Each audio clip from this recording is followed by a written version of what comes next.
Welcome to Leveling Up COPD Care, closing critical gaps in vaccination guideline adoption, improving clinical inertia, and integrating personalized approaches to care. I'm Dr. Stephanie Christensen, Associate Professor of Medicine at the University of California, San Francisco. I'm joined today by my esteemed colleague, Dr. Felix Reyes, Clinical Director, COPD Program, Northwest Medical Center. For full financial disclosure information, please see the landing page for this activity. This educational activity is supported by an independent educational grant from GlaxoSmithKline. We would like to thank them for their support for this initiative. The learning objectives for this program are to summarize the concept of patient phenotyping in COPD, focusing on treatable traits and applying this approach to tailored interventions, ensuring a more precise and personalized management plan for individual patients, and discuss how to engage patients in the management of COPD, recognizing the pivotal role patients play in their own care and well-being. I would like to start by discussing personalized strategies in the management of COPD. Can you introduce COPD phenotypes and the treatable traits strategy? Before we talk about phenotypes, let's define what a phenotype is. A phenotype is the physical or biochemical appearance that results from the interaction of a genome or genotype with the environment. Phenotypes help us in guiding prognosis questions and guiding management questions for our patients with COPD. They're widely accepted COPD phenotypes. First, the classical chronic bronchitic type and emphysematous type. But over the years of taking care of patients with COPD, we learned that there's patients who have a history that would resemble asthma, but they have the fixed obstruction of a COPD patient, and that's how the asthma COPD overlap syndrome came to be, which is a distinct clinical entity. We've also learned that we could classify our COPD patients based out of how frequently they need medical care as frequent exacerbators or rare exacerbators, and frequent exacerbators being defined differently in different literatures, but most of the definitions come down to either 2 or 3 exacerbations per calendar year. There's emerging COPD phenotypes. The most interesting ones, at least in my take, are the pulmonary cachexia phenotype, which is those patients who have a lot of muscle wasting and not another explanation rather than their own pulmonary disease. And the molecular mechanisms that lead to that are being unraveled currently. There's an overlap of COPD and bronchiectasis, which is its own challenge in management. And we have other phenotypes that are evolving, the fast decliner and those who have systemic disease.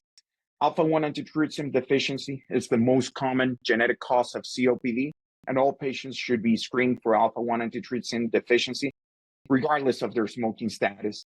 And unfortunately, patients who never smoked can develop COPD. They're rare, but they're out there, and they're in everybody's patient panel. But the treatment for them doesn't vary a lot from the more common phenotypes. As the research evolved on patients with COPD and the different phenotypes, more interest was placed on how could genetic information and changes in the environment give us such a varied patient population? And that's how we identified that some patients do have specific treatable traits, phenotypical manifestations of COPD, for which we can offer a direct intervention. There's 2 phases to this approach. Phase 1, which we should consider in the first encounter, is determining the degree of airflow, which can be done through a pulmonary function test or in-office spirometry, exercise tolerance, which can be assessed by a 6-minute walk test, chronic bronchitis, which we would assess by determining how many episodes of or requirement of antibiotics or systemic steroids the patients have in a calendar year. Eosinophilic airway inflammation and alpha-1 antitrypsin deficiency can be evaluated by a simple blood draw at the time of office visit. And the other phase 1 treatable traits can be evaluated during our clinical interview with the patient. If the patient is obese or malnourished, that will be part of the initial intake of vital signs. How much they're able to get done in a day will tell us their degree of physical activity, their smoking status. It's a classic question in any of a new or known COPD patient. And then evaluating their inhaler compliance, issues with inhalers leading to polypharmacy, if they're confused when to use what inhaler, and who's there in their support network. If we notice that our patients are becoming more symptomatic or are having more exacerbations or not controlled with the initial guideline-directed therapy for patients with COPD, we would go on to phase 2, treatable traits. And here it's when we're looking at the more chronic ailments that come with COPD. If our patients have chronic hypoxia, chronic hypercapnia, we would assess that through an ABG. We would also look at comorbidities. We would be thinking of getting a CAT scan to make sure that our patients don't have bronchiectasis, upper lobe emphysema, evidence of pulmonary hypertension and imaging, considering then a cardiovascular evaluation through an echocardiogram, which would also give us more information about both cardiovascular disease and pulmonary hypertension. And as we were discussing before, we could start screening for alpha-1 antitrypsin deficiency in the first encounter. However, we could also do that in the second encounter. And after we know that the patient is not improving, we could look at more silent aggravators such as obstructive sleep apnea, OSA, highly prevalent in patients with COPD. Regardless of their weight, patients should be screened for it if they're reporting symptoms of extreme fatigue, and also determining if they have anxiety and depression, which is always really hard to tease out because so many things are going on in the life of our patients. Now I'd like to move into personalized strategies for the management of COPD. Dr. Reyes, could you share a few strategies you use? Great numbers of patients with COPD actually have poor knowledge of what COPD is and a misunderstanding of the different therapies that are available or what adherence to these therapies would mean. This slide reflects the importance of an educational intervention. We can see that after 2 face-to-face interventions, both 30 minutes, in which in the first intervention, the patients were educated on what COPD is, what is the diagnosis, what is the role of PFDs, and what are the different treatment strategies. And on the second visit, inhaler compliance and inhaler technique was reviewed, plus treatable traits were further identified. We can see that patients had improvement in their knowledge score based out of a 20-question survey. They had improved inhaler technique, but also they had a statistical significant difference in their symptoms of anxiety and depression. So educating our patients has a big impact. It's a challenge in the time of more limited face-to-face time with our patients, but the evidence is there. And even trying to do small interventions within 30-minute time slots has an impact in our patients with COPD. Regarding strategies to promote the adherence to COPD management protocols, before we address those, what is adherence?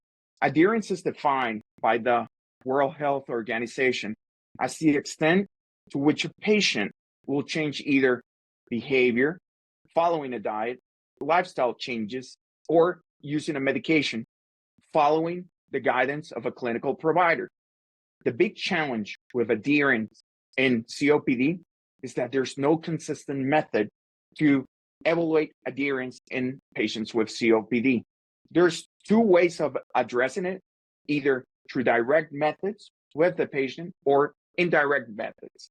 And within these 2 methods of doing it, there's either subjective, in which in an indirect way, we do so by having patients complete diaries and questionnaires, objective ways in which we can monitor their adherence, either by looking ourselves and seeing how patients use their inhalers, or in an indirect manner, having patients bring their inhalers to their appointments with us and looking at the dose count of the inhaler. Another objective way, but through electronic means, is by evaluating directly the deployment of the inhaler therapies through different devices and different brands that are available for different inhaler mechanisms that will tell us at what time of the day, how frequently, and how effectively our patients are using our inhalers. And biochemical monitoring in COPD adherence, it's being used in the research setting. It's how we document how our patients use their inhalers and how we prove it, but it's prohibitively expensive in clinical practice. To improve the care of our patients with COPD and their adherence and their holistic management, we try to expand the chronic care model by providing all care that the guidelines will require in different interventions. which is the patient-centered medical home.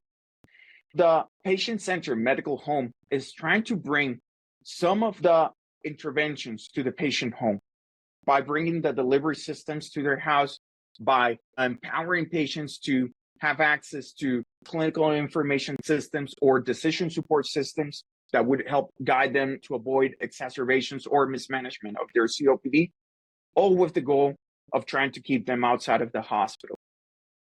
The other side of that coin is empowering our patients to take care of their own COPD. This is a chronic illness with which they're going to live for the rest of their life, however long that is. Some patients are going to be diagnosed really early on in their life, 40s, 50s, 60s, and they're going to have an expected lifespan of 70 plus. So they're going to have to live with COPD for 2 to 3 decades. So empowering them and helping them to self-determine how their disease trajectory should play out, it's an important role, especially in the patients that we meet early in their COPD trajectory.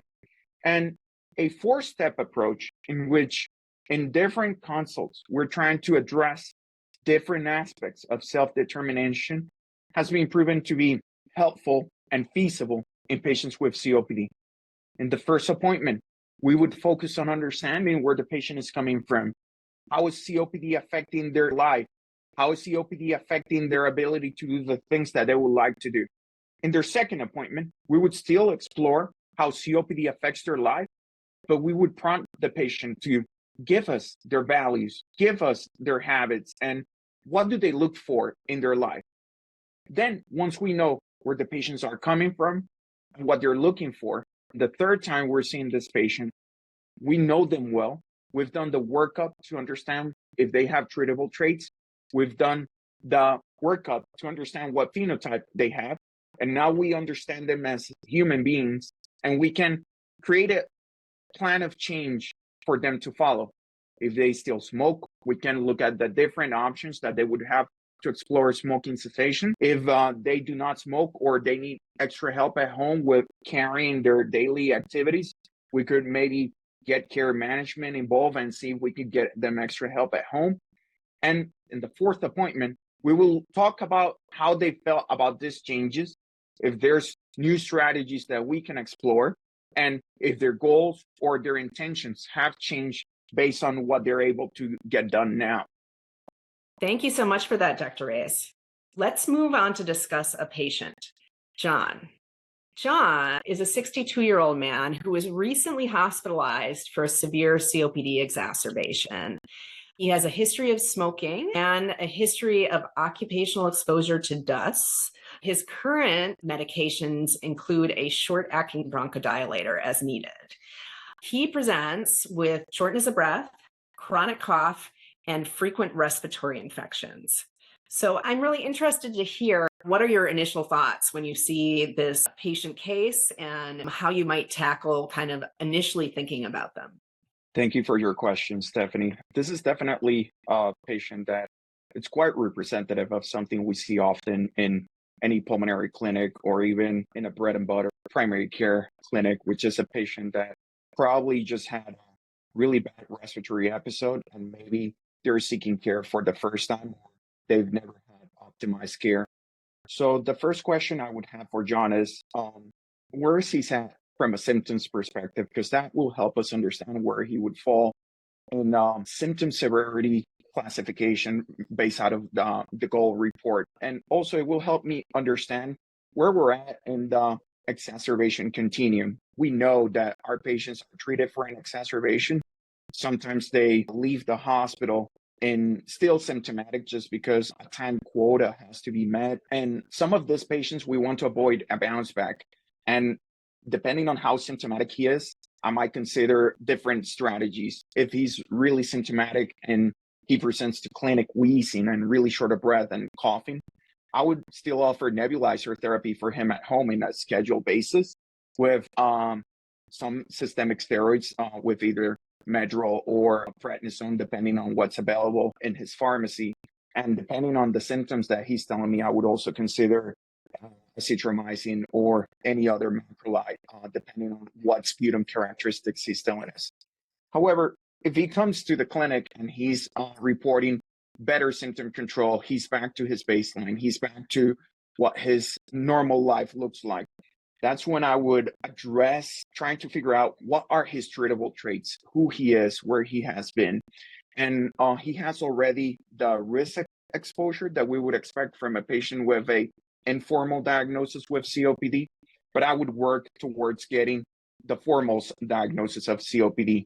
If he's from far out of town and drove 2 hours to meet us, I would do an in-office spirometry. Has a shorter commute, I would consider getting a full PFT within the next couple of weeks while his symptoms are better controlled. Depending on where he's at, again, symptoms-wise, SABA or as needed bronchodilator might be enough at that time, or it might be the time since he had a recent exacerbation to consider a longer acting therapy. And that's where, depending on how we determine his profile to be, we would consider a LAMA or a LAMA ICS triple therapy. On the first visit, definitely I would be doing a blood draw, especially if he's off steroids and have been off steroids for a couple of days, just so I can understand that inflammation a little bit better, see if there's an eosinophilic component. I don't usually send CRPs or procalcitonins for this kind of patients because they tend to be just a wash. They don't give me a lot of information, but definitely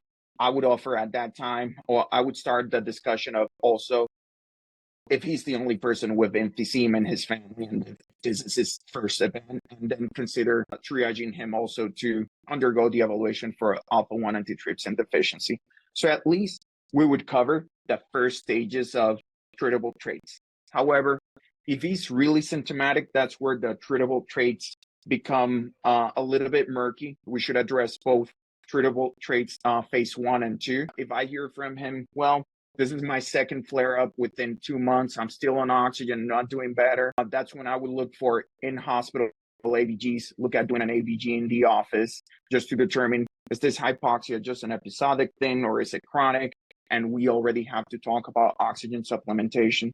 And obviously, the other questions that we would be doing during our initial meeting, which is documenting inhaler compliance and adherence, technique, identifying financial barriers, identifying potential insurance barriers. Sometimes these exacerbations occur because patients change jobs or their insurance won't cover their previously covered inhaler, and we need to find an alternative. And third, I would start with just a simple interview, just asking the impact of this exacerbation in his life. For example, is he still working? How many days he missed from work? How is that impacting him emotionally? And I would start going into a segue of the other dimensions of COPD care that we spoke about and see how we can help him in his self-determination pathway. You know, I really like how you're thinking about that as kind of this multifaceted approach. And one of those things being, hey, actually, patients in the hospital relapse. And some of that actually ends up being back in the hospital, or sometimes they may just come back to you in the clinical setting, and you may actually end up having to treat them for a relapse or even re-exacerbation, depending on where, what time frame has gone. And that some of these patients may not feel better after a severe exacerbation for weeks to months. And so you may actually be treating them for an acute event, even long term, and then kind of really getting on top of how bad these severe exacerbations really are, and that you really need to be working on prevention, but taking this multi-pronged approach. So working on their symptoms, working on exacerbation prevention with, our inhaled therapies, and potentially working on some of these other oxygen supplementation. Do they have alpha-1? That's often goes very much underdiagnosed, right? Oftentimes people don't get diagnosed with that. Do they have sleep apnea? Do they have cardiovascular disease, depression? Those things that really need to be addressed separately, or other treatable items that really need their own intervention. So I think that's really great. I think the one kind of question I had is when you think about things like, so when we've kind of talked about some of the inhaled therapies, but when you think about, okay, this patient continues to have symptoms, continues maybe to have exacerbations, that you might kind of consider, alternative options to treatment, some more of the more kind of advanced therapies like roflumilast or azithromycin. When do you start to think about those things? Recommended and being shown to have clinical significance in patients with recurrent exacerbations. So if this is a first time episode, I wouldn't be necessarily considered them at that time. But if they tell me, hey, this is month 8 of the calendar year, and I've been to the emergency department 3 times, I would first always make sure that inhaler compliance and adherence it's there, because that's one of the criteria from where that evidence came from. And if that's there, and they still having issues with COPD, and there's no environmental trigger, meaning they've gone through their smoking cessation, there's no other smokers in the household, they don't have unstable housing, or they're not in a setting, in an environmental setting that would trigger a COPD flare-up, that's when I would start already talking with them about either roflumilast, azithromycin, and the dreaded chronic steroid therapy while we figure things out. And hopefully in the coming months, as new data is surfacing, we'll have new tools in the armamentarium for our patients with eosinophilic profile in their inflammation and COPD as a diagnosis. Yeah, I like that. I like that approach. And I think, as you were talking about, it's really nice to understand kind of where our patients are coming from and what is potentially causing adherence problems, and realizing sometimes they may not be able to stop smoking. That's actually very common. And so azithromycin may not be a great option for them. We still might be able to try roflumilast, but it may, we may have other barriers, and thinking about how do we work with some of their barriers, and are there ways to do that, because we know that it's going to be so potentially harmful. So to summarize, there are widely accepted and emerging COPD phenotypes. And the treatable trait strategy has 2 approaches: the broad approach and kind of a phased approach. So tailoring treatment plans and engaging patients in management, as Dr. Reyes has done kind of so well in his case example. We've reached the end of this episode. I want to thank Dr. Reyes for this engaging discussion. We would also like to thank GSK for their support of the program. Be sure to claim your CME credit by filling out the evaluation and post-test. This is part 3 of a 4-part series. Be sure to follow Iridium on socials to see the corresponding remaining episodes and med ed threads.